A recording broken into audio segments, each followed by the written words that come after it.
உபனிஷத்து எதெல்லாம் பிரதிபாதிக்கிறதுனா பிரம்மஸ்வரூபத்தை பிரதிபாதிக்கிறது. அதே வேதம் சொல்லும்போது பிரம்மஸ்வரூபம் ஸ்ரீமன் நாராயணன் அப்படின்னு தான் பிரதிபாதிக்கிறது.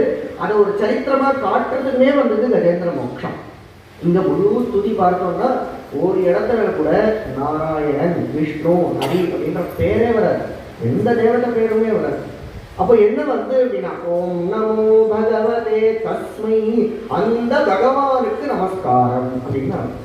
அடுத்தது என்னன்னா எந்த பகவான், எதையே தச்சிதாத்மகம், எந்த பகவான் கிட்டே இருந்து இத்தனை அண்ட சராச்சரங்களும் உண்டாயிருக்கோ, எந்த பகவான் கிட்டே இருந்து இத்தனை சிருஷ்டிகளும் நடந்திருக்கோ, ஜெகத் சிருஷ்டிகர்த்தான் எந்த பகவான ஜெகதீஸ்வரன் ஒரு டைட்டில் கொடுக்குறோமோ அந்த பகவான் வரட்டும். புருஷாய, அவன் தான் பரமபுருஷன், பூர்ண புருஷன், அவன் தான் ஆத்மாராமன், மரியாதா புருஷோத்தவன். புருஷன் அப்படின்னாலே அவன் தான். இன்னொரு அர்த்தம் பார்த்தோம்னா புரீஷு சேதேரி புருஷா, சகலத்துக்கும் விபூ ஸ்வரூபமா இருக்கக்கூடிய பிரத்யேகாத்ம ஸ்வரூபமா எந்த பிரம்மம் இருக்கோ அவன் தான் புருஷன்.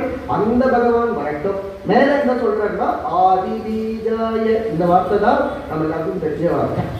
குழந்தைக்கு கஜேந்திர மோட்சம் சொல்லி கொடுத்தோம்னா என்ன சொல்லுவோம், யானை ஆதி மூலமே அப்படின்னு கத்திட்டுன்னு சொல்லுவோம் இல்லையா, அந்த வார்த்தை தான் இது. புருஷாய ஆதி பீஜாய, ஆதி பீஜம்னா முதல் கடவுள், முதல் மூலக்காரன் எவனோ அவன் வரட்டும். பரேஷாயாதி தீமஹி, மேல எப்பேற்பட்டவன் அவன் அப்படின்னா ஒரே வார்த்தையில சொல்லிட்டார், பரன் அப்படின்ட்டார், பரமேஸ்வரன், பரேஷன். அப்படி முதல் நாளையும் சொன்னோம்.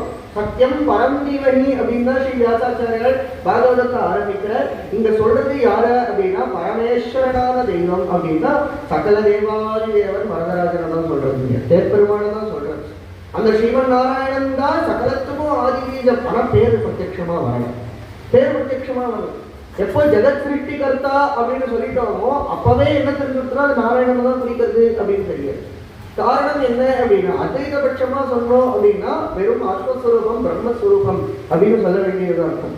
ஆனா இங்க தெளிவுபடுத்துற எஸ்மின்னிதம் யதச்சேதம் ஏனேதம் யஇதம் ஸ்வயம், ரொம்ப வேதாந்த கருத்தமான ஸ்துதி. சொல்லும் பொழுதே சொல்ற எஸ்மின்னிதம் யதச்சைதம் ஏனைதம் யஇதம் ஸ்வயம்.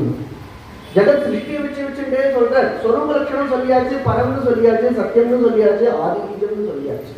இதுதான் சொரூப லட்சணம். தடஸ்த லட்சணமா சொல்லணும்னா இந்த ஜெகத் சிருஷ்டிகள்ல வச்சுட்டு தானே சொல்லணும்.